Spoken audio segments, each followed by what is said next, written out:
Bienvenido a este curso de Eneagrama.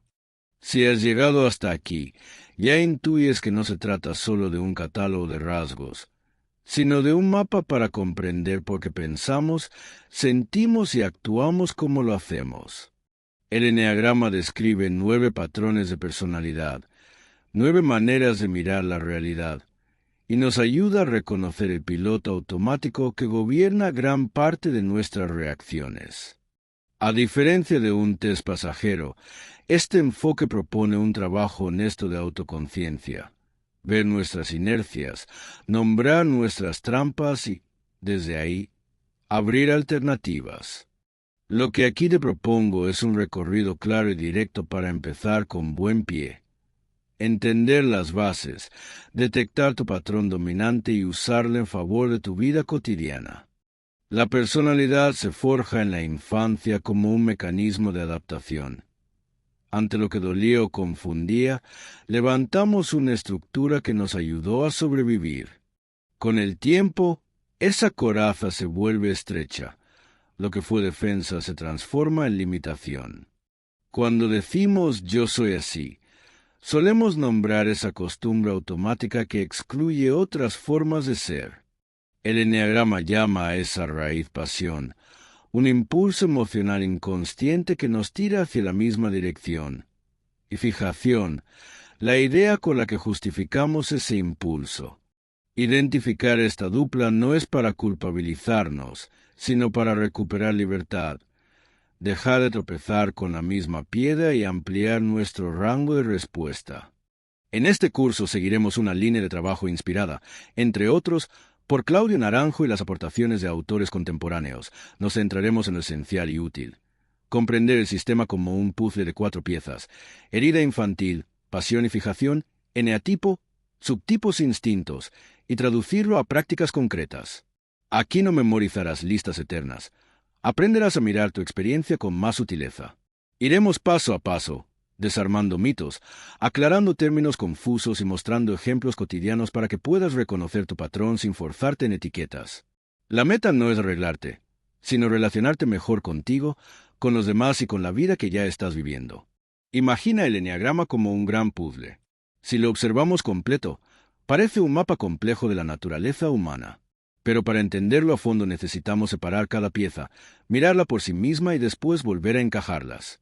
La primera pieza es la herida infantil. Esa experiencia de carencia, rechazo o dolor que marcó nuestra manera de adaptarnos al entorno. No se trata de un recuerdo consciente, sino de una huella que moldeó nuestra forma de defendernos.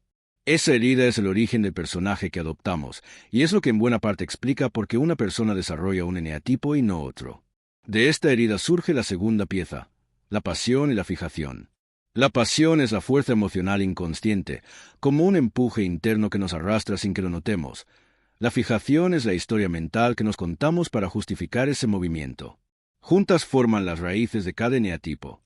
Por ejemplo, alguien con miedo tenderá a inventar argumentos para sostener esa desconfianza, igual que quien busca reconocimiento construirá razones para mantener su autoimagen. Si la herida es la semilla, la pasión y la fijación son las raíces que se extienden y condicionan cómo crecerá todo el árbol de la personalidad. La tercera pieza son los eneatipos, las 9 formas principales de personalidad que se desprenden de esas raíces. Cada eneatipo representa un estilo particular de ver el mundo, con sus talentos, miedos y trampas. Y todavía falta la cuarta pieza, los subtipos, que aparecen cuando cada eneatipo se combina con uno de los 3 instintos básicos que todos compartimos: autoconservación, social y sexual. Esa mezcla genera variaciones muy concretas que explican por qué personas del mismo eneatipo pueden parecer tan diferentes en la vida real. Cuando estas 4 piezas se comprenden juntas, el puzzle encaja y nos ofrece una visión clara y profunda de la personalidad. Antes de sumergirnos en los contenidos principales, es necesario aclarar que se cubrirá en este curso y que quedará fuera. No se trata de abarcar absolutamente todo lo que el eneagrama ofrece, eso exigiría cientos de horas de estudio, sino de enfocarnos en lo esencial. Aquí no describiremos en detalle el origen específico de cada eneatipo, porque ya existen materiales y vídeos dedicados a explicar las 5 etapas de la infancia y cómo de ellas surgen las distintas personalidades. Tampoco haremos una exposición exhaustiva de los 9 eneatipos o de los 27 subtipos, ya que también hay recursos previos que los desarrollan de manera individual. Este curso se pondrá el foco en los fundamentos, entender cómo se forma la personalidad, cómo la clasifica el eneagrama y qué papel juegan las pasiones y fijaciones como raíz de cada carácter. Nos detendremos especialmente en este punto, porque sin comprender estas fuerzas internas resulta confuso interpretar las conductas o diferencias entre eneatipos. Además, explicaremos cómo surgen los subtipos al combinar la pasión y fijación de cada eneatipo con los 3 instintos básicos, ya que este detalle es la clave para reconocer con precisión los matices de cada persona. Otro aspecto que sí abordaremos es la controversia y los malentendidos alrededor del eneagrama. Por ejemplo, hablaremos de las flechas y de las llamadas alas, explicando por qué no deben tomarse al pie de la letra o porque, directamente, algunas no tienen sustento sólido. Y más allá de la teoría, buena parte de este curso estará dedicada al uso práctico, cómo aprovechar el eneagrama para nuestro crecimiento personal, cómo aplicar este conocimiento en la vida cotidiana y cuáles son los errores comunes que debemos evitar al acercarnos a este sistema. La idea es que al finalizar tengas una base sólida y clara, sin perderte en adornos innecesarios ni confusiones terminológicas. Para comprender el eneagrama necesitamos primero situar la idea de personalidad. Podríamos imaginarla como las gafas a través de las cuales cada uno de nosotros mira el mundo. Nos ayudan a enfocar, pero también distorsionan la realidad. 2 personas con un mismo patrón de personalidad tienden a interpretar y reaccionar de forma parecida frente a situaciones similares, porque llevan puestas gafas con un filtro semejante. Desde esta perspectiva, el estudio de la personalidad busca responder a una pregunta clave. ¿Qué patrones existen y cómo podemos clasificarlos? Existen múltiples intentos de clasificación. Uno de los más populares es el MBTI, Myers-Briggs Type Indicator, que propone 16 tipos de personalidad basados en 4 dicotomías: introversión o extroversión, pensamiento o sentimiento, sensación o intuición y juicio o percepción. Es un sistema simple que ha tenido éxito en empresas y formación, porque invita a reflexionar sobre uno mismo sin necesidad de profundizar demasiado. En el otro extremo, la psicología clínica utiliza el manual DSM-V, respaldado por la Organización Mundial de la Salud, que describe los trastornos de personalidad en 3 grandes grupos. El grupo A, personalidades desconfiadas y excéntricas; el grupo B, dramáticas e impulsivas; y el grupo C, ansiosas o temerosas. Este modelo está orientado al diagnóstico de patologías graves, no al crecimiento personal. El eneagrama se diferencia de estos sistemas en su enfoque. No pretende etiquetar a alguien como enfermo ni quedarse en descripciones superficiales, sino mostrar la mecánica interna de cada patrón. De hecho, encontramos ciertas coincidencias entre el DSM y el eneagrama. Por ejemplo, la personalidad paranoide puede recordar a un eneatipo 6 en estado extremo, o la esquizoide a un eneatipo 5 muy descentrado. Pero el objetivo aquí no es diagnosticar, sino comprender que esas tendencias, sin llegar al extremo patológico, nos limitan igualmente. Por eso el eneagrama resulta tan valioso. Combina la claridad de un mapa con la profundidad de una herramienta transformadora. La psicología ha intentado durante décadas medir la inteligencia con pruebas y coeficientes, pero cada vez es más evidente que no existe un único tipo de inteligencia. Modelos como el de Howard Gardner hablan de inteligencias múltiples: lingüística, musical, interpersonal, etc., y otros como el de Sternberg distinguen entre inteligencia analítica, creativa y práctica. El eneagrama, por su parte, plantea una visión muy concreta. En todos nosotros conviven 3 inteligencias principales: la instintiva, la emocional y la mental. Cada persona cuenta con las 3, pero tiende a apoyarse más en una de ellas, como si fuera su mano dominante. Quien vive desde la inteligencia mental piensa antes de actuar, elabora argumentos, analiza y anticipa. Esto puede ser una fortaleza, pero también un obstáculo cuando el exceso de pensamiento genera miedo o ansiedad, o cuando la acción se paraliza por dar demasiadas vueltas a los problemas. En contraste, la persona que se guía por la inteligencia emocional se mueve según lo que siente. Sus decisiones brotan de la emoción y del deseo de ser visto por los demás. Su talento está en la empatía y la sensibilidad, pero también puede caer en la dependencia de la mirada ajena. Por último, quienes predominan en la inteligencia instintiva actúan con rapidez, respondiendo al cuerpo y a sus impulsos. Esa inmediatez puede dar fuerza y resolución, pero también precipitación o dificultad para conectar con la emoción más profunda. Lo interesante es que la misma inteligencia que más desarrollamos es también la que nos complica la vida. Es como una navaja de doble filo. De nuestra cabeza sale lo más brillante y lo más enredado, de nuestro corazón lo más humano y lo más dependiente, de nuestro cuerpo lo más vital y lo más impulsivo. El eneagrama toma estas tres inteligencias como punto de partida y organiza sus 9 personalidades en tríadas, 3 tipos mentales, 3 emocionales y 3 instintivos. Con esto, no busca simplificarnos en exceso, sino ayudarnos a reconocer el motor principal que guía nuestras reacciones. Desde ahí, ya podemos empezar a comprender con más precisión cómo se despliegan los eneatipos. Llegados a este punto, podemos entrar en el corazón del eneagrama, los 9 eneatipos. Cada uno de ellos representa una forma particular de interpretar la realidad y de reaccionar frente a ella.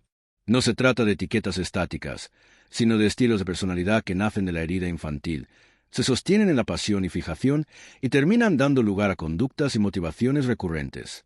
Estos 9 patrones están distribuidos en 3 grandes grupos o tríadas, según la inteligencia predominante: instintiva, emocional o mental. En la tríada instintiva encontramos los eneatipos 8, 9 y 1. Son personalidades que reaccionan desde el cuerpo, con un fuerte vínculo con la acción y la energía vital.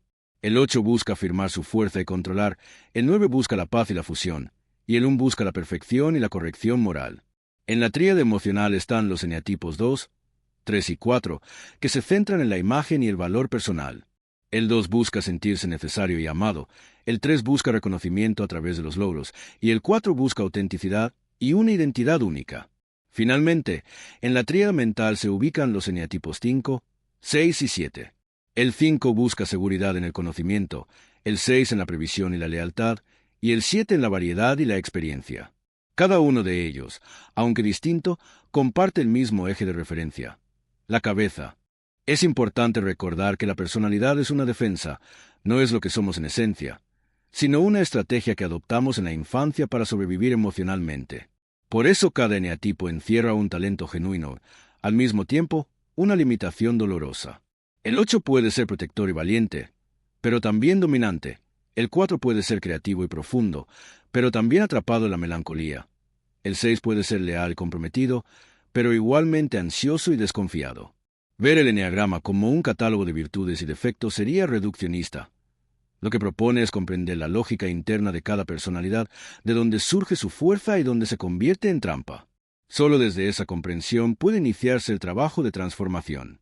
Para seguir avanzando es fundamental detenernos en 3 verdades sobre la personalidad. Primero, se forma en la infancia. Desde pequeños, frente a experiencias de dolor, carencia o confusión, nuestra psique construye una defensa que nos permite adaptarnos. Esa estructura es útil en su momento, pero se convierte en un hábito rígido que arrastramos a crecer. Segundo, una vez formada, no cambia nunca. Podemos madurar, equilibrarnos, aprender a gestionarla mejor, pero el tipo de personalidad permanece fijo. Es la misma brújula que nos orientará toda la vida. Y tercero, es disfuncional en la adultez. Lo que en la infancia nos protegió, en la adultez nos limita y nos lleva a repetir errores una y otra vez. Un ejemplo puede ayudarnos a comprenderlo. Si un niño sufre una lesión que lo hace cojear, su cuerpo tenderá a adaptarse para mantener el equilibrio. La cadera, la columna y los músculos se reorganizan para compensar esa cojera. Si con los años una operación corrige el problema físico, las adaptaciones que el cuerpo hizo en el crecimiento ya no pueden revertirse del todo. Esa desviación queda marcada para siempre. Algo parecido ocurre en lo psicológico. La herida infantil genera un ajuste en nuestra manera de percibir y reaccionar.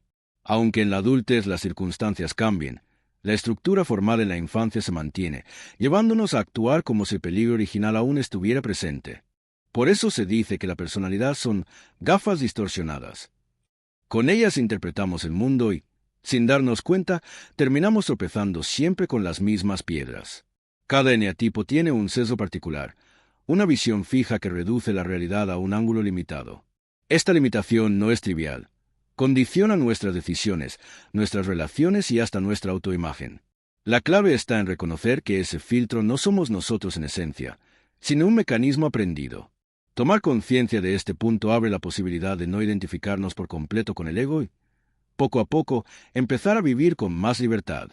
Hemos llegado a una de las piezas más profundas del eneagrama, la pasión y la fijación. La pasión no se refiere aquí a entusiasmo o vocación, sino un impulso emocional inconsciente, una fuerza interna que tira de nosotros siempre en la misma dirección. Es como una corriente subterránea que, Sin darnos cuenta, nos arrastra hacia patrones repetitivos.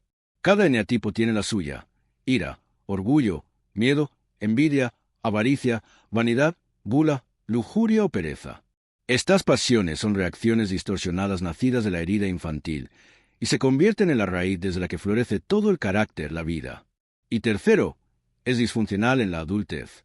Lo que en la infancia nos protegió, en la adultez nos limita y nos lleva a repetir. Podemos imaginar la pasión como esa cabra interna que siempre tira hacia el mismo monte. El problema no es solo sentir el impulso, sino que no solemos reconocerlo como tal. Aquí entra en juego la fijación, que es la historia mental con la que justificamos nuestra pasión. Si alguien arrastra una baja autoestima, no se dice «tengo una herida infantil que me hace sentir así». Lo que hace es convencerse de que realmente es menos capaz, menos atractivo, menos valioso que los demás.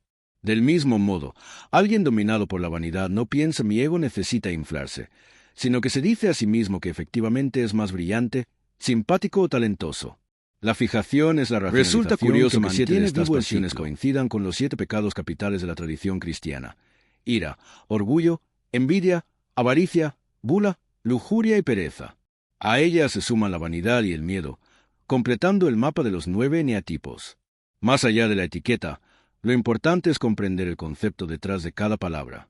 No se trata de memorizar un término, sino de reconocer en qué medida ese impulso interno gobierna nuestras emociones y acciones.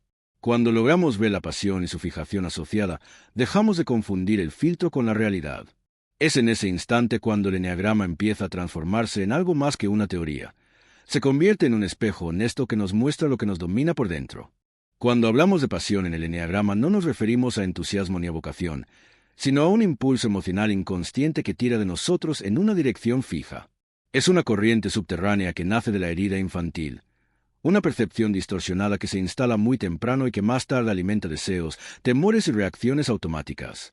La pasión opera como un clima interno que colorea todo lo que sentimos y hacemos. Por eso, aunque cambien las circunstancias, terminamos repitiendo el mismo guión. A esa corriente la mente le construye un andamiaje lógico para que tenga sentido. Ahí entra la fijación, el relato mental que justifica la pasión y la mantiene activa. Si por dentro late el vacío, la mente enumera pruebas de inferioridad. Si por dentro late grandiosidad, la mente recopila méritos. Pasión y fijación son la raíz de cada eneatipo. Todo el resto del carácter brota de esa dupla. La fijación no es una mentira deliberada, es un autoengaño funcional, una interpretación que nos permite seguir siendo quienes creemos que somos. Por eso resulta tan convincente. La cabeza racionaliza lo que el corazón empuja. Si la pasión es miedo, la fijación localiza peligros reales o imaginados para explicar ese miedo. Si la pasión es ideal perfección, la fijación detecta fallas por todas partes para sostener el descontento crónico. Esta dinámica crea circuitos cerrados. Sentimos, pensamos en coherencia con lo sentido, volvemos a sentir lo mismo. De ahí la sensación de tropezar con la misma piedra. El eneagrama, en la línea de Claudio Naranjo, invita a mirar este circuito sin moralizar. No se trata de culparnos, sino de ver el mecanismo. El paso inicial es reconocer qué emoción distorsionada me gobierna y qué argumento la blinda. Imagina la personalidad como un árbol. Bajo tierra, la pasión enraiza. Sobre la tierra, la fijación organiza el tronco de creencias. En las ramas aparecen hábitos, gestos y decisiones. Intentar cambiar solo las ramas, conductas, sin tocar la raíz es lento y frustrante. El trabajo comienza por poner nombre a la emoción base y desarmar su razonamiento asociado. Eso implica observar qué situaciones me disparan, qué explicación repito para tener razón, qué parte de mí se niega a sentir lo que duele. Con esta conciencia nacen microelecciones. Pausar antes de reaccionar, tolerar la incomodidad, decir la verdad aunque desafíe la imagen. La práctica no elimina la pasión, el patrón permanece, pero la desidentifica, deja de ser «yo soy así» para convertirse en «esto se activa en mí». Ahí empieza la libertad real, sentir sin obedecer y pensar sin autoengañarse. En el interior de cada persona habita lo que podríamos llamar la cabra interna, un impulso inconsciente que nos arrastra hacia un territorio específico. Así como el dicho popular afirma que la cabra tira al monte, en el eneagrama se entiende que cada quien, debido a su herida infantil, es empujado una y otra vez hacia la misma dirección emocional. Esa cabra invisible no consulta con nuestra voluntad consciente, simplemente tira, arrastra, inclina las elecciones. La experiencia cotidiana confirma esto cuando observamos cómo repetimos conflictos, relaciones o reacciones que creíamos superadas. La pasión, entonces, es esa fuerza interna, instintiva y obstinada. Y la fijación, la explicación que la mente fabrica para convencerse de que esa dirección es correcta o inevitable. La metáfora se amplía. Hay 9 posibles montes a los que la cabra puede dirigirse, correspondientes a las 9 heridas del eneagrama. Un niño puede haber sentido abandono, exigencia excesiva, invalidación emocional, falta de seguridad o cualquier otra vivencia determinante. De ahí surge la pasión particular que marcará su recorrido. La cabra no camina al azar, se orienta por la huella de lo vivido. Y la fijación se convierte en el mapa mental que legitima esa ruta. El mundo funciona así, yo debo actuar así. De este modo, lo que empezó como un reflejo infantil de supervivencia se convierte en un hábito identitario. En la edad adulta, seguimos defendiendo al niño herido sin darnos cuenta. Observar la cabra interior requiere valentía porque implica reconocer que no somos tan libres como creemos. El eneagrama nos invita a mirar de frente la pulsión automática que surge del dolor temprano. Entenderlo no significa resignarse, sino empezar a domar la cabra, ver cuándo tira, cuestionar la necesidad de seguirla y descubrir que hay más senderos de los que parecen. La pasión no desaparece, forma parte de nuestra biografía, pero si podemos dejar de vivir arrastrados por ella. Al reconocerla, aparece una brecha, un instante de conciencia en el que la elección es posible. Ese momento es la puerta de entrada al trabajo interior. Para entender mejor cómo operan pasión y fijación, resulta útil mirar ejemplos concretos. Imagina a alguien cuya pasión es la baja autoestima. En lo profundo, este individuo carga con la sensación de no ser suficiente. Sin embargo, rara vez se dice a sí mismo, esto viene de mi herida infantil. Lo que hace la mente es buscar pruebas que sostengan la emoción. Los demás son más capaces, ella es más atractiva, ellos saben relacionarse mejor. Aquí actúa la fijación, el argumento racional que justifica la emoción inconsciente. El resultado es un círculo vicioso. Cuanto más me convenzo de que soy menos, más se fortalece la sensación inicial de insuficiencia. Si tomamos el ejemplo opuesto, alguien cuya pasión es la autoestima inflada, ocurre lo mismo en dirección contraria. Internamente se siente lleno, superior, mejor que otros. No se dice, esto viene de un patrón aprendido en mi infancia, sino que construye razones, soy más listo, más simpático, más atractivo. La fijación, en este caso, sostiene la ilusión de grandeza. El mecanismo es idéntico, emoción distorsionada en la base, justificación mental encima. No importa si el sentimiento es de carencia o de exceso, en ambos casos la mente juega a confirmar la narrativa interna. Así se mantiene vivo el circuito de la personalidad. Otro ejemplo clásico es el de la pasión del miedo. Una persona siente temor de los demás, pero no lo reconoce como un rasgo interno. Piensa, no es que yo sea desconfiado, es que el otro me puede engañar. No es que yo sea miedoso, es que el mundo es peligroso. La fijación consiste en proyectar hacia afuera lo que en realidad nace adentro. El miedo no se vive como una predisposición interna, sino como una consecuencia lógica del entorno. De esta manera, la persona queda atrapada en su propio argumento. Su emoción encuentra siempre un motivo externo que la legitima. Y cuanto más se justifica, más real se siente el miedo. La pasión y la fijación no son piezas aisladas, son la semilla de la que brota todo el resto de la personalidad. Cuando comprendemos como una emoción distorsionada, la pasión, se racionaliza en un argumento sólido, la fijación. Resulta fácil entender cómo nacen hábitos, actitudes y formas de relacionarnos con el mundo. Es como observar el esqueleto de la personalidad. Desde la raíz emocional y cognitiva se forma una estructura estable que, aunque flexible en matices, mantiene siempre un mismo patrón. De allí surge la sensación de que siempre reacciono igual, aunque cambien los escenarios y las personas. Imagina un árbol. Bajo tierra la pasión marca la dirección. En el tronco, la fijación sostiene la coherencia. En las ramas, las características visibles. Un eneatipo 1, por ejemplo, siente que la realidad está equivocada, pasión de ira / diagonal resentimiento. Lo justifica diciendo que efectivamente nada está bien, fijación de perfeccionismo, y en consecuencia desarrolla rigidez, exigencia y un fuerte sentido moral. En un 2, la pasión de sentirse lleno de amor se justifica con la idea de que son más dotados emocionalmente, y de ahí nace su actitud de ayudar, seducir y, a veces, manipular. Así, Cada rasgo observable se explica si seguimos el hilo hacia la pasión y la fijación que lo originan. Lo interesante es que, aunque los eneatipos parezcan infinitamente complejos, todo se simplifica al comprender la combinación de pasión y fijación. No importa si hablamos de conductas, pensamientos recurrentes, reacciones emocionales o estilos de vida, todos se derivan de ese núcleo. Por eso, el trabajo de autoconocimiento no empieza describiendo miles de características, sino identificando cuál es el impulso inconsciente que nos arrastra y qué historia mental lo sostiene. Una vez localizadas esas dos piezas, todo lo demás se vuelve más comprensible, y el camino de transformación se abre de manera clara. Un detalle fascinante del eneagrama es la coincidencia entre las pasiones y los pecados capitales.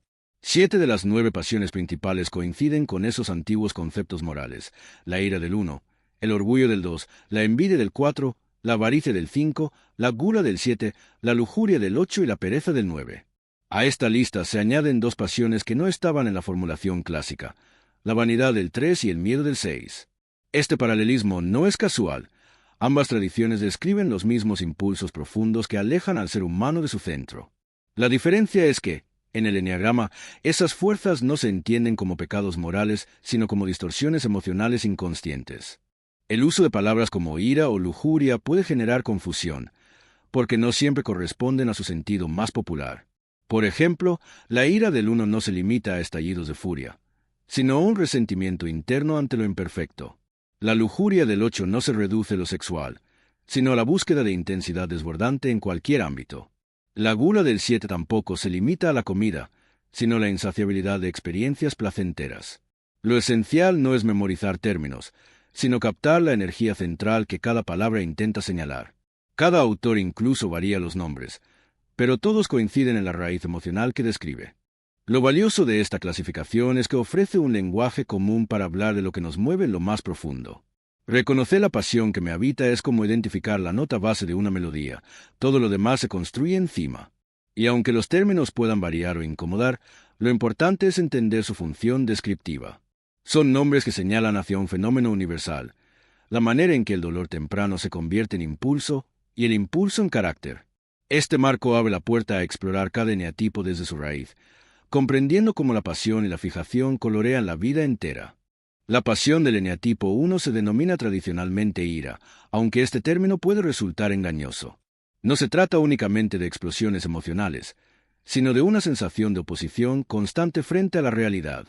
Es como si hubiera un resentimiento sutil, una incomodidad con lo que es, una convicción interna de que las cosas no están suficientemente bien. Esta disonancia genera un estado de tensión permanente, donde nada parece alcanzar el nivel de corrección esperado. El 1 vive con la percepción de que siempre falta algo por mejorar, que nada es lo bastante puro, correcto o justo. Esa insatisfacción con lo real constituye la base emocional de su personalidad. La fijación del 1 es el perfeccionismo. Ante la incomodidad interna, la mente ofrece un razonamiento convincente. Si las cosas me parecen incorrectas es porque en realidad lo son. En vez de reconocer que la percepción nace de una herida, se convence de que su irritación es objetiva. De allí surge la autoexigencia. Debo hacer las cosas bien. Los demás deberían esforzarse más. Yo sé cómo se debe.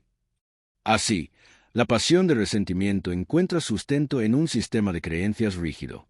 El perfeccionismo actúa como motor y cárcel a la vez, impulsa a mejorar, pero nunca concede descanso, porque siempre queda algo imperfecto que corregir. De la combinación entre ira y perfeccionismo nacen las características más visibles del 1: fuerte sentido ético, disciplina, rigidez, dificultad para aceptar la diferencia y tendencia a juzgar. Aunque no siempre expresen su ira de forma abierta, esta se cuela en la forma de críticas, reproches o irritación. Su ideal de corrección también los lleva a ocultar sus emociones más turbulentas, para sostener una imagen intachable. En el fondo, lo que buscan es paz interna, pero al creer que depende de cambiar lo externo, se encierran en un círculo de esfuerzo infinito.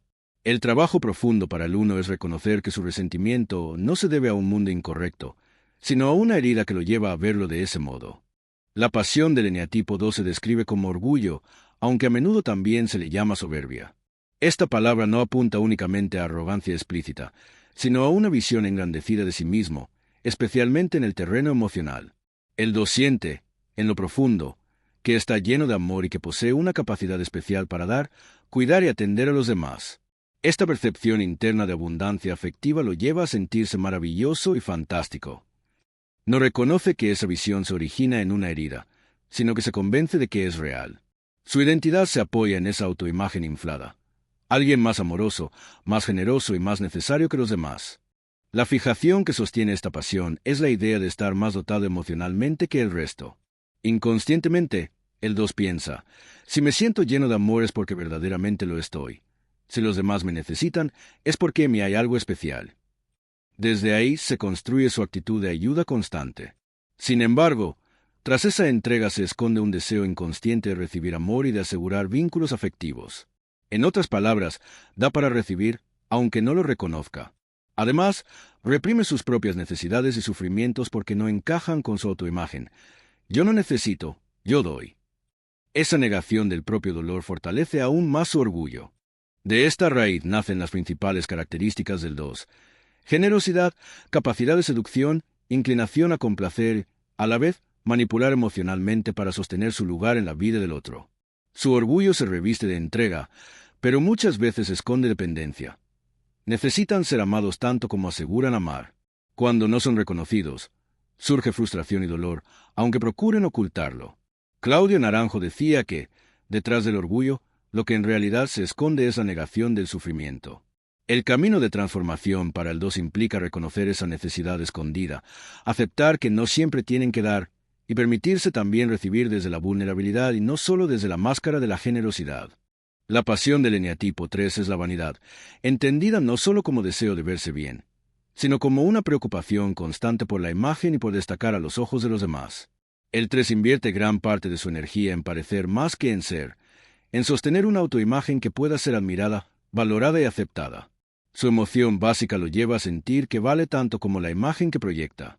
Por eso, su vida se convierte en un escenario donde mide su identidad a través de las reacciones ajenas.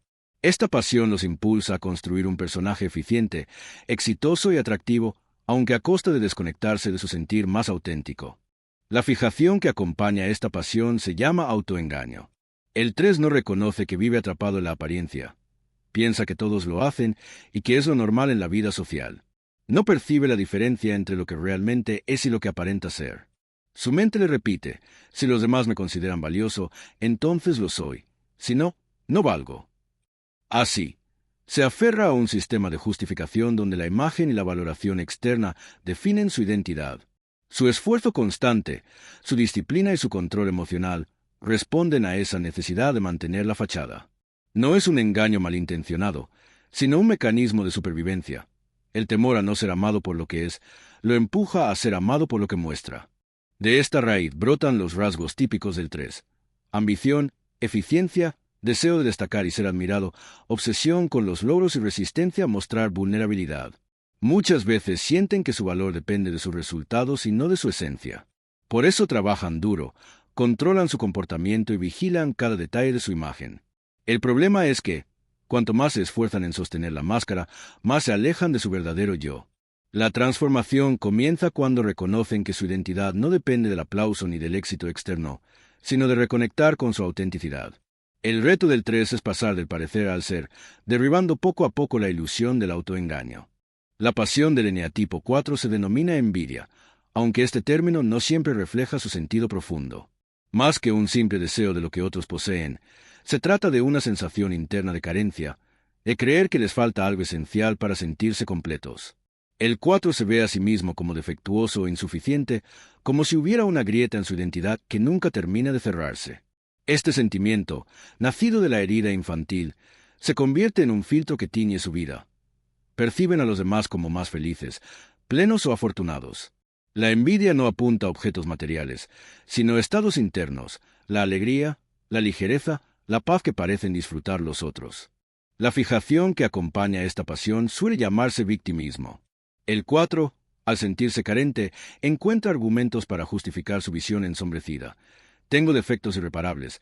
Mi vida es más dura que la de los demás. Siempre me falta algo. Así, la mente refuerza la emoción de fondo con narrativas de desventaja o exclusión. Este patrón los lleva a enfocarse excesivamente en lo que no tienen y a compararse constantemente. De este modo, refuerzan la melancolía y la sensación de estar incompletos. No se reconocen como iguales, sino como distintos, generalmente en desventaja. Y aunque buscan ser especiales, muchas veces lo hacen para compensar la imagen negativa que tienen de sí mismos. De esta raíz nacen las características más conocidas del 4: la melancolía, la búsqueda de identidad única, la sensibilidad extrema y la tendencia a dramatizar. Son personas que se sumergen en su mundo emocional, explorando sus heridas con intensidad, pero a menudo sin reconocer que esa mirada selectiva distorsiona la realidad. La envidia los empuja a sentir que la hierba del vecino es más verde, y el victimismo los convence de que es verdad. Su transformación comienza al reconocer que esa sensación de carencia no define quiénes son, sino que es el eco de una herida. Cuando aceptan que nada les falta en esencia, descubren la riqueza de su sensibilidad sin necesidad de compararse. La pasión del eneatipo 5 se llama avaricia, aunque aquí no se refiere principalmente a lo material. Su raíz está en una sensación de amenaza del mundo exterior que los impulsa a guardarse lo suyo. Desde muy temprano, el 5 percibe que lo que tiene, su energía, su conocimiento, su mundo interno, es limitado y frágil, por lo que teme perderlo si se expone demasiado. Como resultado, retrae su vitalidad, prefiere la soledad, la introspección y el refugio en sus propios pensamientos. Esta avaricia no es codicia de tener más, sino miedo a quedarse sin nada. Se manifiesta en reservarse, en no mostrar del todo lo que siente, en compartir con dificultad sus recursos emocionales y mentales. La fijación del 5 se traduce en un razonamiento claro. No me aparto de los demás porque soy cerrado, temeroso, sino porque ellos no me aportan nada valioso.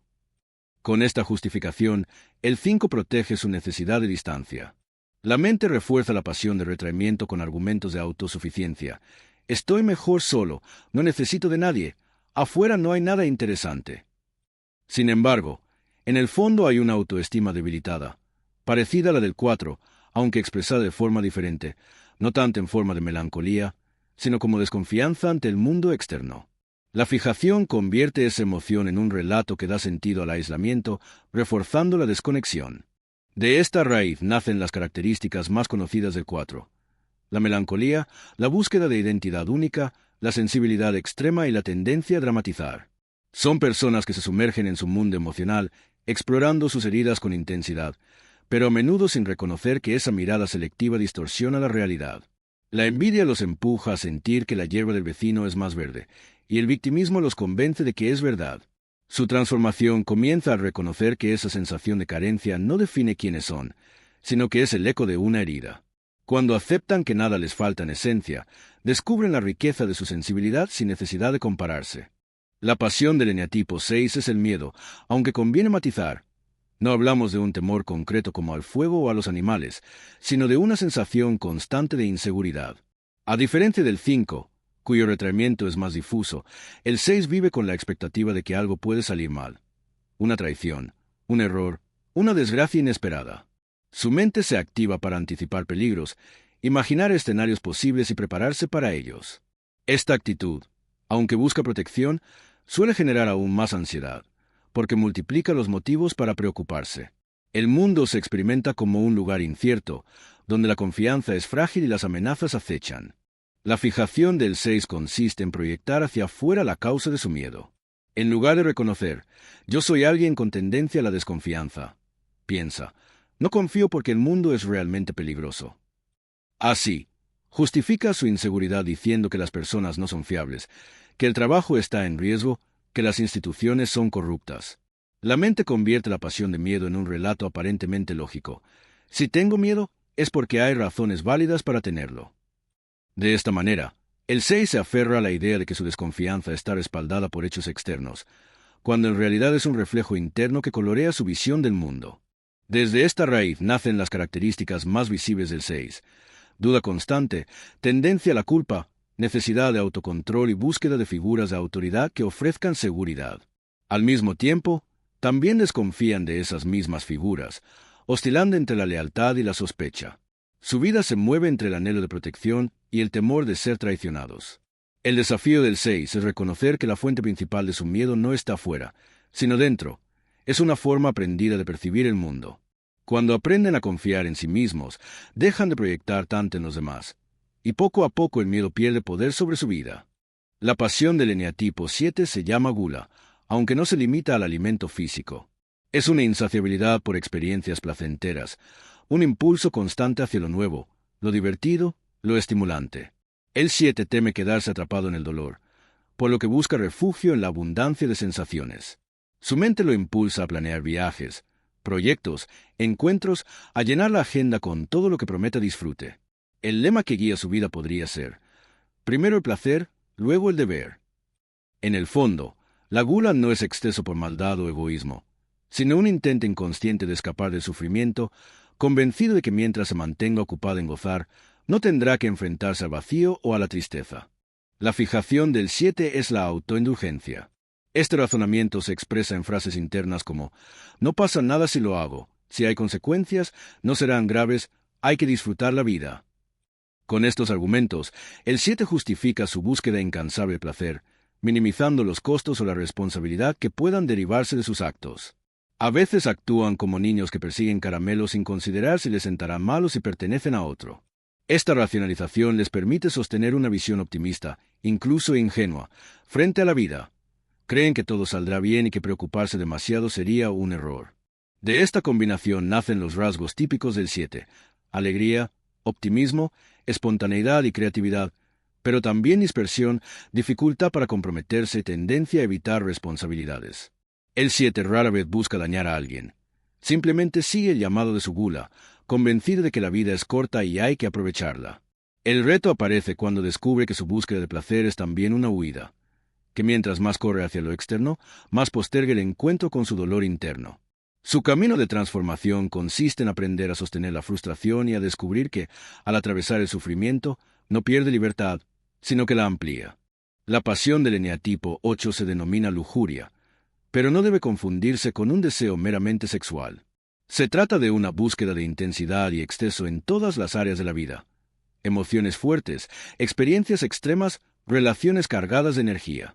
El 8 siente que la vida es una lucha, un campo de batalla donde solo sobreviven los fuertes.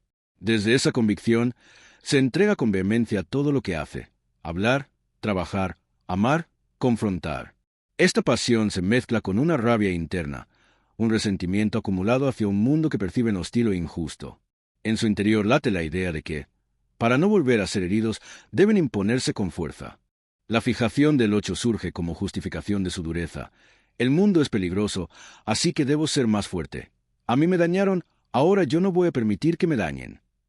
Muchos 8 sienten que de niños fueron maltratados, ignorados o heridos, y de ahí nace su convicción de que la vida es como una selva. Esta creencia legitima su tendencia a controlar, a dominar y, en ocasiones, a vengarse. Su mente sostiene que no es crueldad gratuita. Si hago daño es porque antes me lo hicieron a mí. Así funciona la vida, el pez grande se come al pequeño. De este modo, racionalizan la intensidad de su pasión y la convierten en un modo de supervivencia. De esta raíz nacen las características del 8: fuerza, valentía, liderazgo, determinación y una capacidad impresionante para enfrentar la adversidad.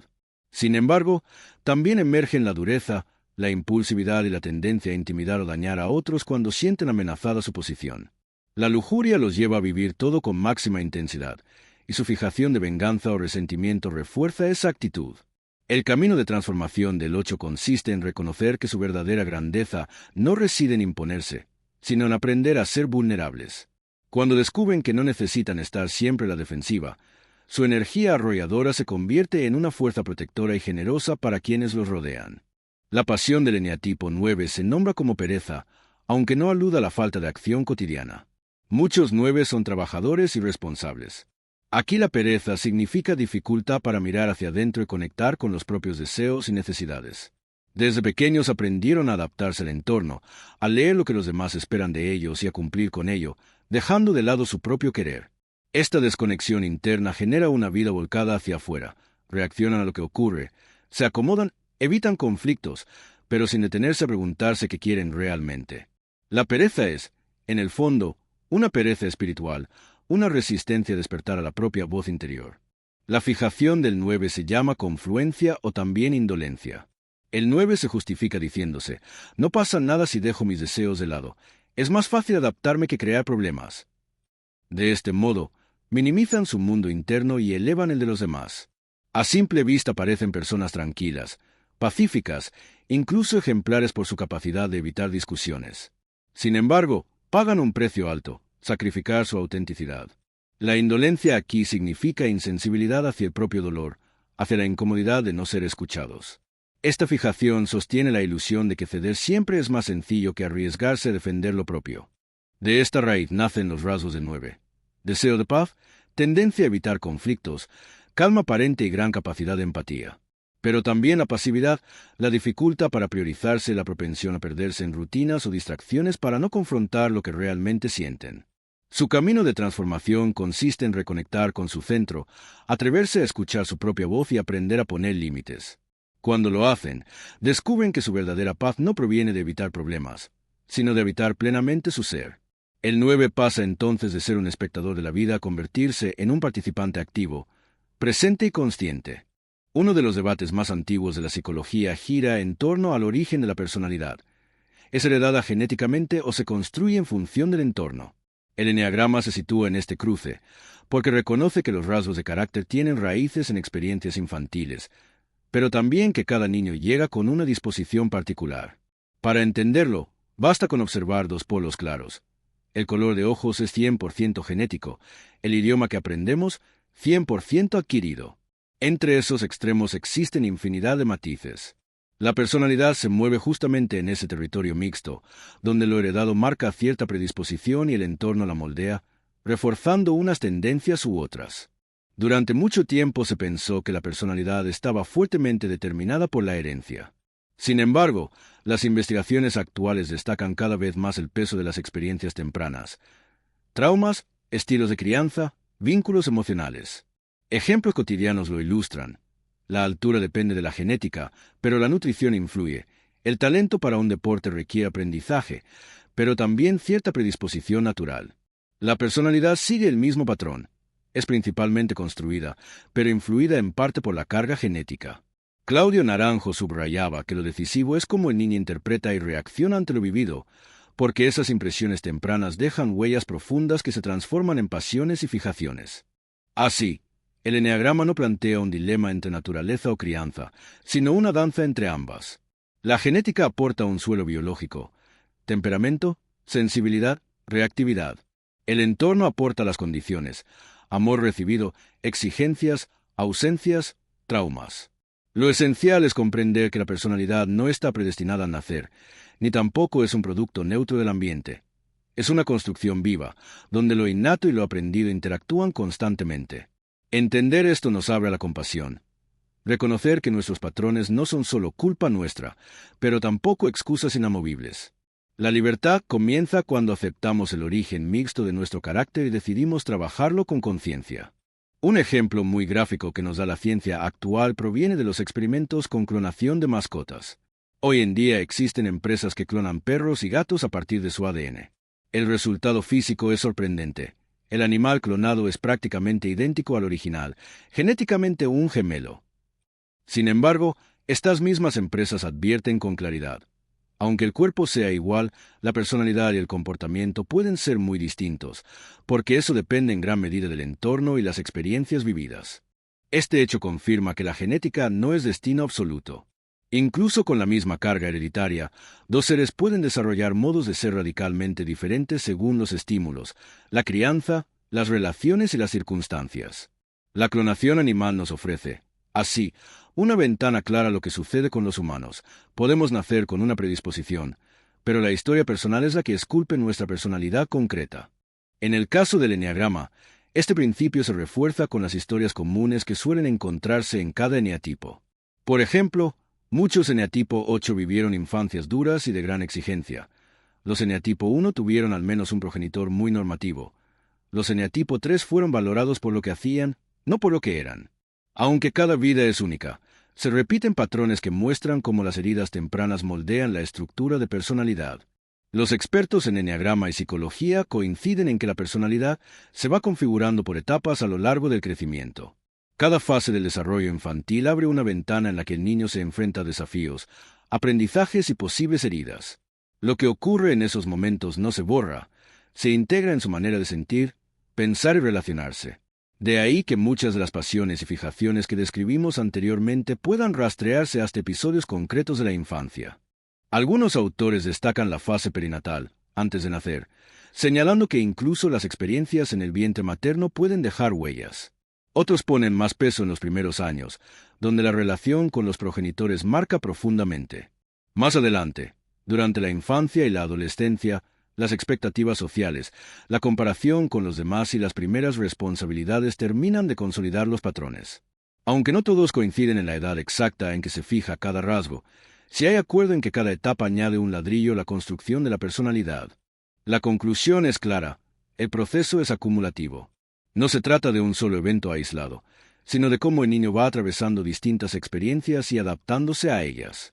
Cada carencia, exceso o vivencia significativa genera una huella emocional que puede convertirse en pasión, fijación o mecanismo de defensa. Por eso, comprender estas etapas ayuda a entender no solo cómo se formó nuestra personalidad, sino también cómo podemos trabajar en ella para crecer y transformarnos. Un ejemplo muy ilustrativo de cómo un suceso concreto puede marcar la personalidad es el momento del nacimiento. El parto, lejos de ser un tránsito neutro, puede convertirse en una experiencia profundamente traumática. Un bebé que nace con sufrimiento, por ejemplo, con el cordón umbilical alrededor del cuello mediante un parto forzado con instrumentos, no solo llega al mundo con un impacto físico, sino también con una primera vivencia de amenaza vital. Esa experiencia, aunque el niño no la recuerde de manera consciente, queda registrada en su organismo como una sensación de riesgo, de desconfianza o de miedo al entorno. Para entenderlo mejor, pensemos en un ejemplo con animales. Si 5 cachorros nacen sanos y sin complicaciones, todos compartirán un desarrollo similar. Pero si uno de ellos atraviesa un episodio de asfixia y queda al borde de la muerte, aunque sobreviva, es lógico pensar que crecerá con una predisposición distinta, tal vez más alerta, más desconfiado, con un miedo internalizado. Esa primera huella biológica y emocional lo diferencia de sus hermanos. Con los seres humanos ocurre algo parecido, aunque de manera mucho más compleja, ya que nuestro cerebro y nuestra vida emocional son mucho más sofisticados. Lo esencial es comprender que cualquier experiencia temprana que ponga en riesgo la seguridad o la vida del bebé deja una marca profunda. No significa que esa marca determine por completo su destino, pero sí condiciona la manera en que percibirá el mundo. Así, un nacimiento traumático puede sembrar la semilla de un eneatipo más temeroso, más controlado o más desconfiado. No hablamos de una condena, sino de una huella que se suma a muchas otras en la formación de la personalidad. El ejemplo del parto nos muestra con claridad cómo lo vivido, incluso en los primeros instantes de la vida, puede dejar una impronta que acompañará a la persona durante su camino vital. Al hablar del origen de la personalidad desde la perspectiva del eneagrama, es inevitable mencionar a maestros como Claudio Naranjo, quien junto con otros expertos ha profundizado en cómo las experiencias infantiles configuran los rasgos principales de cada eneatipo. La mayoría de estos autores coinciden en que la personalidad no es un producto meramente genético, sino que surge de la interacción entre predisposición biológica y vivencias emocionales tempranas. En otras palabras, lo que nos sucede en la infancia, el modo en que recibimos amor, validación o límites, determina en gran medida la manera en que nuestra pasión y fijación se cristalizan. Claudio Naranjo enfatizaba que detrás de cada eneatipo hay una herida infantil específica, fruto de una relación fallida o parcial con los cuidadores. Esto no significa necesariamente abusos graves, sino a veces detalles más sutiles, un exceso de exigencia, una carencia de afecto o una valoración basada más en lo que hacemos que en lo que somos. Así, el niño se adapta, construye defensas y aprende a sobrevivir en un mundo que percibe como hostil o insuficiente.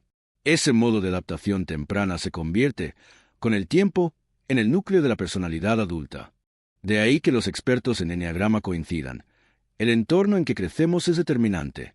Aunque cada niño nace con una sensibilidad particular, son los episodios de su infancia los que activan, modelan y fijan su eneatipo.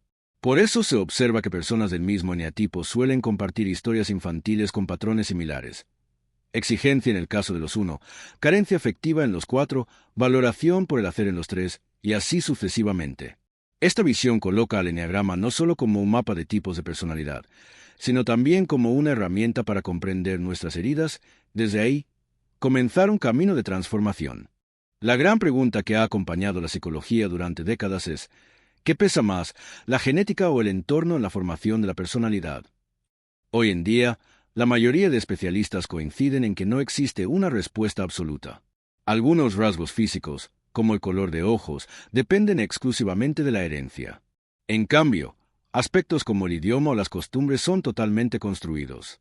Entre esos extremos se encuentra la personalidad, donde lo genético aporta predisposiciones, pero el entorno es quien da forma definitiva a cómo se expresan. Los estudios más recientes apuntan a que el entorno tiene un impacto decisivo, especialmente en los primeros años de vida. Incluso experimentos con clonación de animales lo demuestran. Aunque dos mascotas genéticamente idénticas resultan físicamente iguales, sus comportamientos y personalidades cambian de acuerdo al ambiente en el que crecen. Si eso sucede en organismos más simples, con más razón en los seres humanos, cuyo mundo emocional y social es mucho más complejo. En conclusión, el eneagrama se sitúa claramente en esta visión. Nuestra personalidad no está predeterminada como un destino genético, sino que se construye en gran medida a partir de las heridas y vivencias infantiles. Cada eneatipo es la respuesta adaptativa a un entorno que dejó una marca, y comprenderlo nos da la oportunidad de liberarnos de esas fijaciones. Si bien nacemos con una semilla genética, es el terreno de nuestras experiencias el que define cómo germina, qué frutos da y qué caminos toma nuestra vida interior. El eneagrama suele representarse con un círculo que une los 9 tipos de personalidad. Dentro de esta figura aparecen unas flechas que conectan a cada eneatipo con otros 2. A primera vista, estas flechas parecen ofrecer una explicación sencilla. Una indica hacia donde tiende la persona cuando está más sana o centrada, y la otra señala hacia donde se mueve cuando se encuentra descentrada o en un estado menos saludable. Esta imagen ha seducido a muchas personas porque es fácil de comprender, parece clara y ofrece un sentido de orientación rápido. Sin embargo, conviene matizar qué significan realmente y qué riesgos hay al interpretarlas de forma literal. Tomemos como ejemplo al eneatipo 3. La enseñanza más difundida afirma que, cuando un 3 está en un estado más consciente y centrado, se mueve hacia el eneatipo 6, y que cuando está estresado o descentrado se desplaza hacia el 9. Dicho de otro modo, el 3, en su mejor versión, se vuelve más cuestionador y auténtico como el 6, mientras que en su peor momento se vuelve inerte y complaciente como el 9. Esta explicación tiene sentido en parte, pero no puede entenderse como que el 3 literalmente se convierta en un 6 o en un 9. Lo que ocurre en realidad es que el eneatipo integra o refleja aspectos concretos de otro, y esos aspectos pueden ser tanto un aprendizaje positivo como un riesgo de caer más hondo en la neura. Lo importante es comprender que las flechas muestran tendencias específicas, no transformaciones totales. Un 3 no está más sano por parecerse al 6 en todo. De hecho, si el 3 adopta también la duda crónica o el miedo característico del 6, lejos de mejorar estaría empeorando. Lo mismo ocurre con la flecha hacia el 9. Aunque el 3 puede caer en la inercia del 9 cuando se descentra, también puede aprender algo valioso de ese mismo tipo, como la ausencia de vanidad y el desapego de la necesidad de impresionar. Visto así, las flechas se convierten en recordatorios de áreas de mejora o de riesgo, no en definiciones absolutas. Claudio Naranjo solía insistir en la frase: el mapa no es el territorio. El eneagrama como dibujo, con sus flechas y su geometría perfecta, es un mapa que simplifica la realidad de la psique humana. Sirve para orientarse, pero nunca debe confundirse con la experiencia viva de cada persona. El trabajo profundo con el eneagrama no consiste en seguir ciegamente las flechas, sino en reconocer la pasión y la fijación del propio tipo y observar cómo actúan en la vida cotidiana. En la práctica, una forma útil de usar las flechas es convertirlas en señales de observación. Primero, identificando el aspecto positivo que puedo desarrollar de la flecha de salida. Si soy un 3, preguntarme con frecuencia qué es lo que yo quiero de verdad, más allá de lo que esperan los demás. Segundo, detectando la señal de alarma que me muestra la flecha de entrada. En el caso del 3, notar cuando me dejo arrastrar por la inercia o por la desconexión de mis propios deseos. Y tercero, diseñando pequeños gestos o hábitos que me ayuden a equilibrar esa tendencia, como dedicar un momento cada día a una acción alineada con mis verdaderos valores. Así, las flechas dejan de ser una fórmula mágica y se convierten en un espejo práctico. No definen quién soy ni hacia dónde debo moverme siempre, pero me muestran rutas que puedo explorar para observarme y crecer con mayor conciencia. Dentro de la representación gráfica del eneagrama también existe otro concepto muy conocido: las alas. Según esta teoría, cada eneatipo estaría influido por los 2 números que tiene a cada lado en el círculo. Así, un eneatipo 3 podría tener un ala 2 o un ala 4, un eneatipo 6 podría tener un ala 5 o un ala 7, y así con todos los demás. La idea es que, aunque la base de la personalidad es el tipo principal, la manera concreta de expresarlo se ve matizada por el ala. Por eso muchas personas que comparten eneatipo pueden parecer bastante distintas entre sí.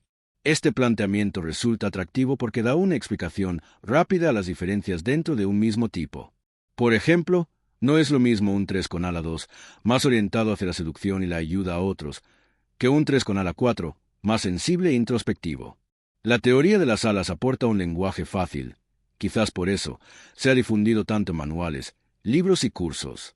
El problema es que su origen no se basa en una investigación profunda ni en la tradición más antigua del eneagrama, sino en un autor moderno, don Richard Rizzo, que lo popularizó en los años 80. Claudio Naranjo fue muy crítico con esta idea. Para él, la noción de las alas no tenía fundamento sólido y más bien creaba confusión.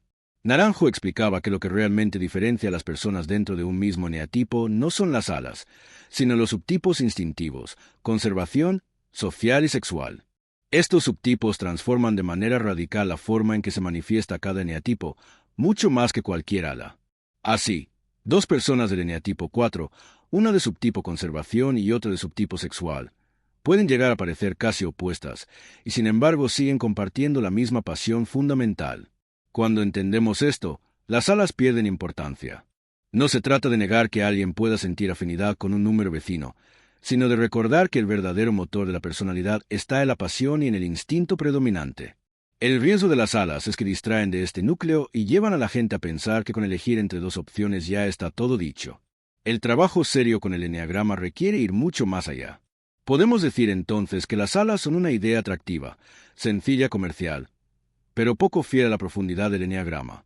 Lo fundamental es aprender a reconocer nuestra pasión, fijación y subtipo, porque es allí donde encontramos la clave de nuestra neura y también la posibilidad de transformación. Las alas, en cambio, son solo una metáfora secundaria que puede usarse como complemento, pero nunca como base del autoconocimiento. Después de analizar tanto el tema de las flechas como el de las alas, lo primero que conviene recordar es que ambos conceptos forman parte de una representación gráfica. Son elementos del dibujo, no del eneagrama en sí mismo. El eneagrama es un sistema vivo de comprensión de la personalidad, mientras que el círculo con líneas y números es solo un mapa, una herramienta para orientar la mirada. Y como todo mapa, es incompleto y simplifica una realidad mucho más amplia y compleja. Por eso es importante no darle a las flechas más valor del que tienen. Es cierto que pueden ayudar a señalar caminos de integración y de desintegración, pero solo si los entendemos como orientaciones parciales. No existe un movimiento lineal y automático de un tipo a otro. Más bien, se trata de comprender que cada persona puede aprender aspectos de otros eneatipos y también puede caer en distorsiones similares a las de otros. El error está en creer que convertirse en una copia de la flecha de integración es sinónimo de estar sano, o que reproducir al pie de la letra la conducta de la flecha de desintegración es signo de enfermedad. La vida psicológica es más matizada que eso. Respecto a las alas, la conclusión es aún más clara. No hay base sólida para considerarlas un elemento estructural del eneagrama. Fueron una invención moderna que buscaba dar una explicación simple a la diversidad dentro de cada tipo.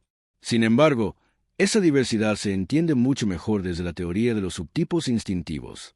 Allí está la verdadera riqueza, en cómo la misma pasión se manifiesta de maneras muy distintas según predomine el instinto de conservación, el social o el sexual.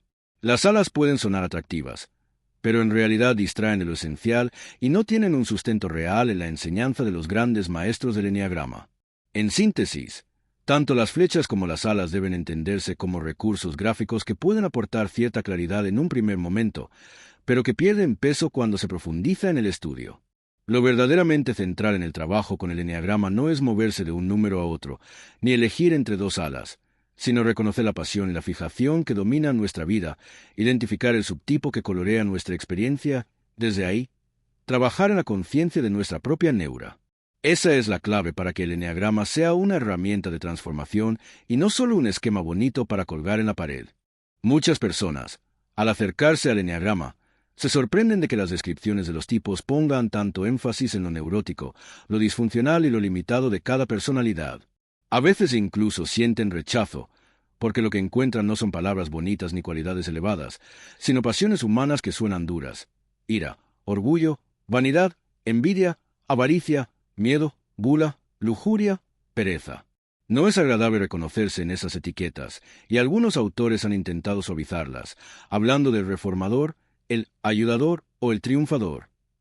Sin embargo, esta visión edulcorada puede confundir el sentido real del eneagrama. La personalidad, en la perspectiva del eneagrama, no es nuestra esencia ni nuestra luz, sino el conjunto de mecanismos defensivos y patrones neuróticos que hemos construido desde la infancia para sobrevivir y adaptarnos. Es una armadura, una máscara, y aunque nos da cierta seguridad, también nos limita profundamente. Por eso Claudio Naranjo insistía en describir los tipos a partir de sus pasiones, no para rebajar a las personas, sino para señalar con claridad el núcleo de lo que obstaculiza su desarrollo. El trabajo con el eneagrama no busca reforzar la personalidad, sino reconocer cómo nos atrapa para poder ir más allá de ella. Un ejemplo ayuda a entenderlo. Si un futbolista joven, con gran talento y disciplina, se obsesiona con entrenar más y más, contratando preparadores extras, siguiendo dietas estrictas y tomando suplementos, podría parecer que está potenciando sus cualidades. Pero si al mismo tiempo descuida el descanso, sale de noche, bebe o consume drogas, ese exceso de energía dirigida hacia lo positivo en realidad no resuelve el problema. Lo que necesita no es entrenar más, sino dejar de boicotearse con conductas que destruyen su rendimiento. Del mismo modo, en nuestra vida no siempre se trata de fortalecer lo mejor de nosotros, sino de moderar aquello que nos sabotea. De ahí que la descripción negativa de cada eneatipo no sea un castigo, sino una brújula. Nos muestra las sombras que proyectamos, los automatismos que repetimos y las piedras con las que tropezamos una y otra vez. Solo viendo con crudeza estas tendencias podemos empezar a liberarnos de ellas. Pretender que nuestra personalidad es algo positivo en sí mismo es un error. Lo positivo es lo que somos en esencia, lo que brilla cuando la neura se disuelve. La personalidad es más bien la sombra que tapa esa luz. Y si queremos más luz, no se trata de encender una lámpara más potente, sino de reducir las sombras que la oscurecen. Para comprender mejor por qué el eneagrama insiste tanto en lo negativo de la personalidad, podemos detenernos en un caso concreto. Se trata de un joven futbolista profesional de apenas 22 años que jugaba en segunda división y soñaba con llegar a primera. Había invertido todo su esfuerzo en mejorar. Además del entrenamiento oficial con su equipo, contrató un preparador personal, seguía una dieta diseñada por un nutricionista especializado en deporte de élite y tomaba suplementos legales para optimizar su rendimiento físico. Desde fuera, parecía un ejemplo de disciplina y compromiso. Sin embargo, al profundizar en su vida cotidiana, surgió otra cara de la moneda. El chico salía de noche con frecuencia, bebía alcohol, fumaba e incluso consumía drogas ocasionalmente. Dormía poco, llegaba tarde a los entrenamientos y a menudo no calentaba adecuadamente antes de jugar. En ese contexto, no importaba cuánto invirtiera en entrenadores, dietas o rutinas adicionales. Sus lesiones eran constantes y su progreso deportivo estaba bloqueado. El verdadero problema no era falta de esfuerzo ni de potencial, sino que sus hábitos autodestructivos anulaban todo lo positivo que intentaba construir. Este ejemplo ilustra algo esencial. Muchas veces no crecemos eliminando carencias o potenciando virtudes, sino dejando de actuar de manera contraproducente. En el plano psicológico sucede lo mismo. Nuestra personalidad, con sus patrones neuróticos, funciona como esas salidas nocturnas del futbolista. Nos sabotea, aunque no siempre lo veamos. Queremos avanzar, pero tropezamos una y otra vez con los mismos obstáculos creados por nosotros mismos. Por eso el eneagrama nos invita a observar esos automatismos y reconocer cómo nos hacen daño. Solo entonces podemos liberarnos de ellos y permitir que lo mejor en nosotros florezca de manera natural, sin necesidad de añadir capas artificiales de esfuerzo.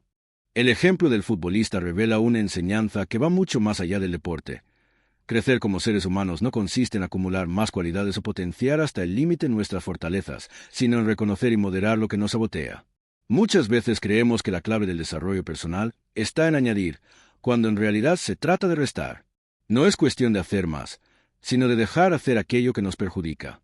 En terapia se observa con frecuencia este mismo patrón.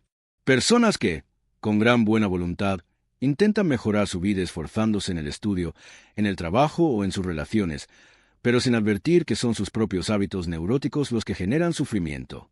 De poco sirve aprender nuevas habilidades si al mismo tiempo seguimos alimentando la compulsión, el miedo o la vanidad que nos hace tropezar una y otra vez.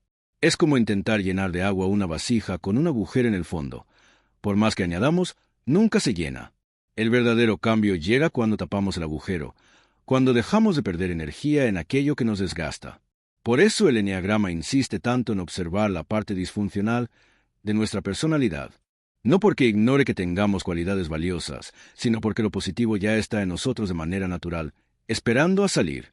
Desde el momento en que nacemos estamos diseñados para fluir, para desplegar lo mejor de nuestra esencia. Lo que nos frena no es la falta de talentos, sino los velos de la neura que oscurecen esa luz. Crecer como persona significa entonces atrevernos a mirar esos velos de frente y empezar a reducirlos. Es un proceso que exige honestidad, porque implica aceptar que nuestra personalidad no es motivo de orgullo, sino de trabajo interior. Solo desde esa lucidez podemos abrir espacio a lo que realmente somos.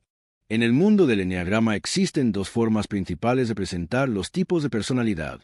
Una, la más fiel a la tradición transmitida por Claudio Naranjo, describe cada eneatipo a partir de su pasión fundamental: ira, orgullo, vanidad, envidia, avaricia, miedo, gula, lujuria y pereza. Estas palabras suenan duras, generan resistencia y casi nadie quiere identificarse con ellas. Pero justamente por eso son tan reveladoras, apuntan directamente al núcleo neurótico que limita nuestra vida. La otra manera, más difundida en ciertos libros y cursos, es la que busca resaltar lo positivo de cada tipo. En lugar de hablar de la ira, se habla del reformador, en vez del orgullo, del ayudador, en lugar de la vanidad, del triunfador. Los nombres cambian y se vuelven más agradables. El artista, el investigador, el leal, el entusiasta, el desafiador, el pacificador. Esta visión resulta más atractiva, vende mejor y hace que la gente se acerque con menos resistencia. Sin embargo, también corre el riesgo de confundir el sentido real del trabajo con el eneagrama.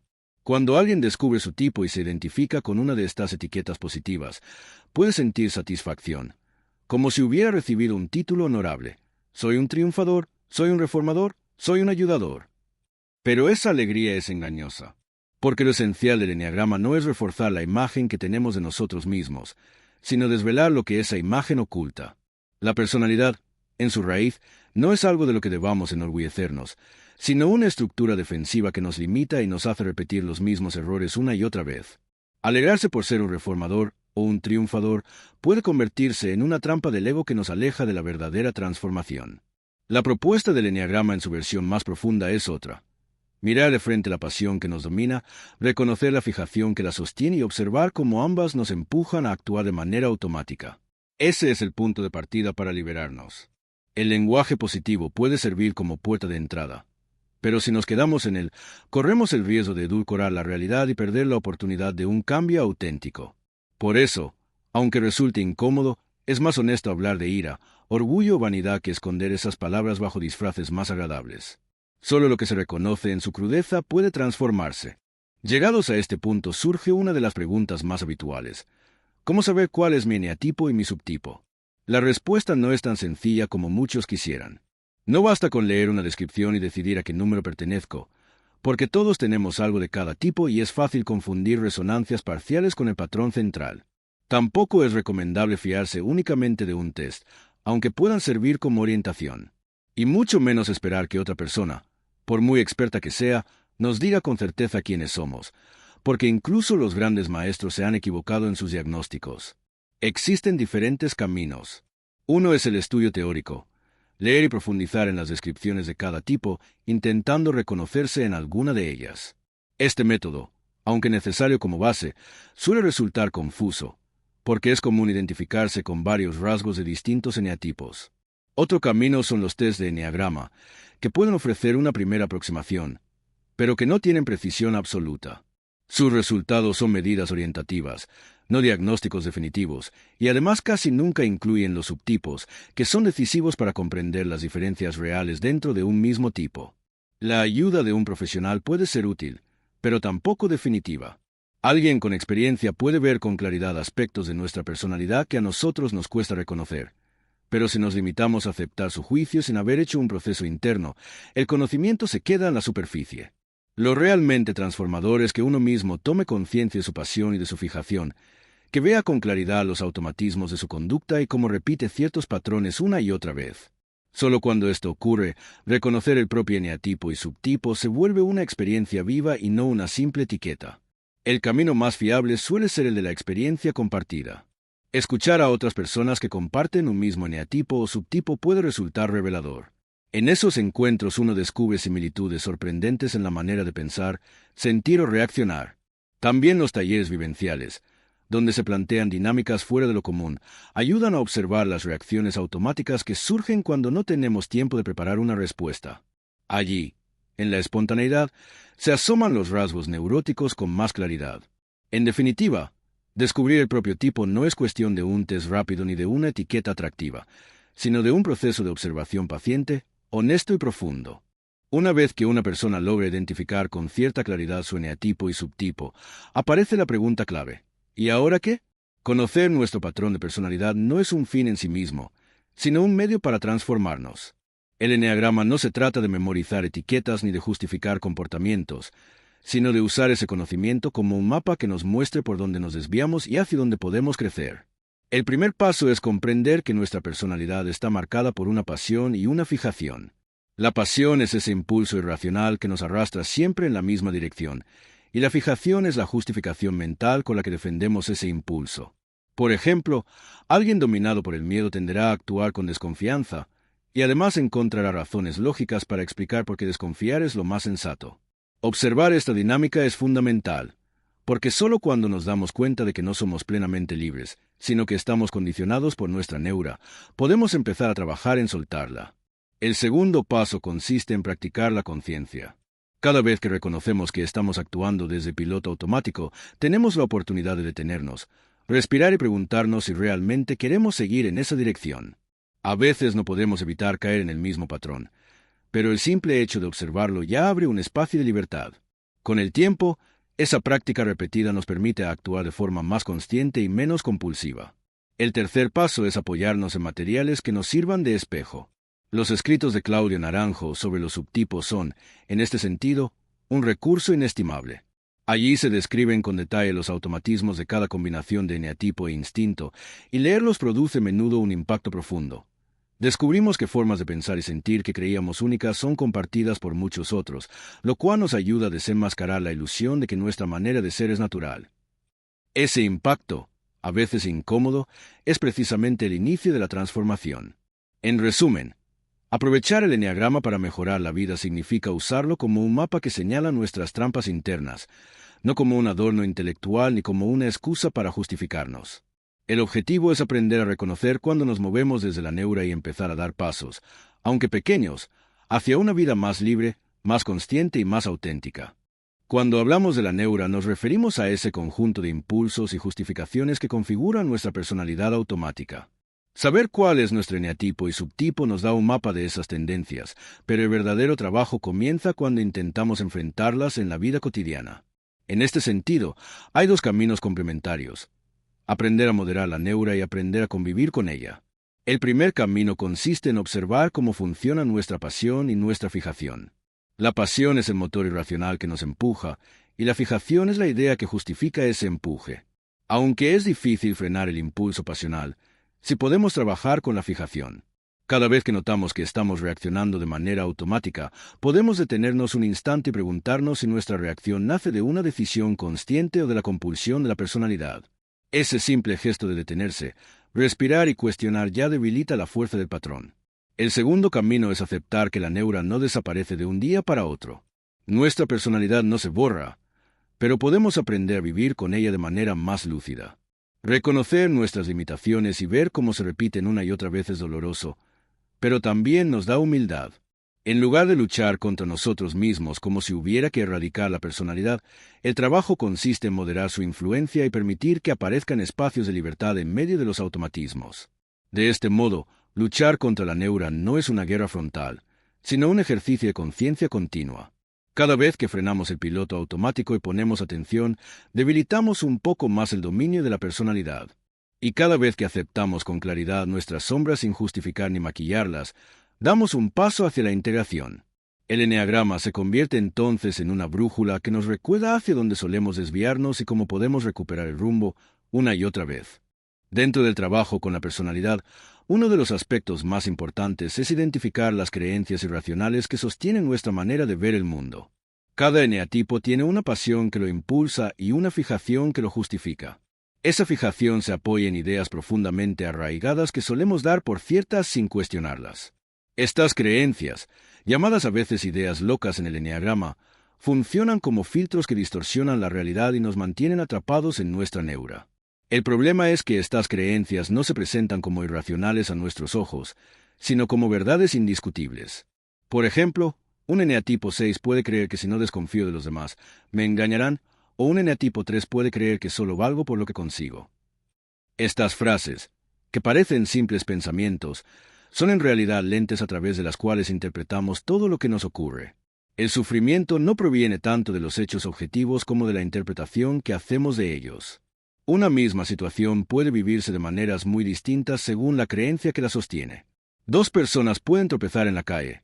Una se siente desgraciada porque piensa que siempre le pasan cosas malas, otra se enfada porque cree que alguien tuvo la culpa, y otra se siente agradecida porque no sufrió una lesión grave.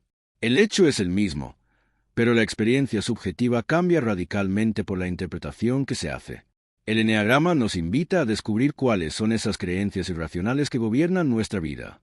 Cuando las reconocemos, empezamos a ver que no son verdades absolutas, sino construcciones internas que podemos cuestionar. Al debilitarlas, la pasión que las alimenta pierde fuerza, y con ello se abre un espacio de mayor libertad. No se trata de reemplazar unas ideas por otras de forma superficial, sino de tomar conciencia de la distorsión para poder elegir cómo mirar y cómo actuar. En el eneagrama, Claudio Naranjo y otros autores hablan de las llamadas ideas locas, creencias irracionales y distorsionadas que surgen de la pasión dominante de cada eneatipo. Son pensamientos automáticos que justifican nuestra forma de actuar y que distorsionan la realidad, reforzando la fijación de cada tipo. Por ejemplo, en el eneatipo 1 aparecen creencias como solo si lo hago todo bien seré querido o mi deber está por encima del placer. No importa tanto la frase exacta, porque cada persona puede expresarlo con palabras diferentes. Lo esencial es el concepto subyacente: exigencia, rigidez, poca flexibilidad. Frente a estas creencias irracionales existen las llamadas ideas sanas. Son pensamientos alternativos que invitan a la apertura, la aceptación y la flexibilidad. Siguiendo con el ejemplo del eneatipo 1, las ideas sanas serían: puedo ser querido aunque no lo haga todo perfecto o equivocarse es humano. El trabajo consiste en identificar cuando aparecen las ideas locas, detenerse un instante, respirar y recordar conscientemente las ideas sanas que contrarrestan esa inercia. No se trata de negar el impulso automático, porque la neura siempre estará presente, sino de aprender a moderarlo y darle menos poder en nuestra vida cotidiana. Este proceso no es puntual, es un ejercicio diario. Cada día, varias veces, la neura intenta imponerse con sus creencias irracionales. Es como dice el refrán: la cabra siempre tira al monte. Por eso necesitamos un entrenamiento constante de atención y recuerdo. Cuando logramos integrar cada vez más las ideas sanas, el impulso de la neura se debilita y ganamos más libertad para elegir cómo actuar. El eneagrama, en este sentido, nos recuerda que el sufrimiento no depende tanto de los hechos objetivos, sino de la interpretación subjetiva que hacemos de ellos a través de nuestras ideas locas.